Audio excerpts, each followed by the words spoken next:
බෙහෙත් ඖෂධ හොඳ බෙහෙත් ඖෂධ ගෙනල්ලා දාලා මේක කළු වෙලා තියෙනවා. රහතන් වහන්සේලාට නාන්න බෙහෙත්. මේක මේ කළු වෙලා තියෙන්නේ බේත් වතුර දාපු නිසාද? ඔව් දැන් කළු නෑ. ඒ වෙලාවේ කළුයි. දැනටත් මේ කළු දිය පොකුණ කියලා කිව්වට දැන් අනිත් ඒවට වැඩිය මේකේ වතුර පාට වෙනස් නේ නේද? ඔව් ඒවට වැඩිය පාටයි මේවා. අනිත් එක මේක තියෙන්නේ උස කන්දක් මුදුනේනේ.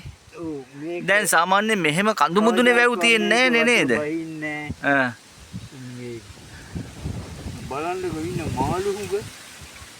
මේකේ ඒනට මිනිස්සෙකුට තෙවුම් කන්නේ අනිත් ඇඟුල වගේ.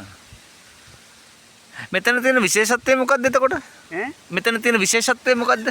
විශේෂත්වය තියෙනවා හරි බලන්න දේවල්. ඒ රහතන් වහන්සේලා හිටපු මෙතන රහතන් වහන්සේලා ගොඩක් ඉඳලා තියෙනවද මෙතන? 12000ක්. 12000ක් රහතන් වහන්සේලා ඉඳපු තැනක් මෙතන. ඔව් ඔව්.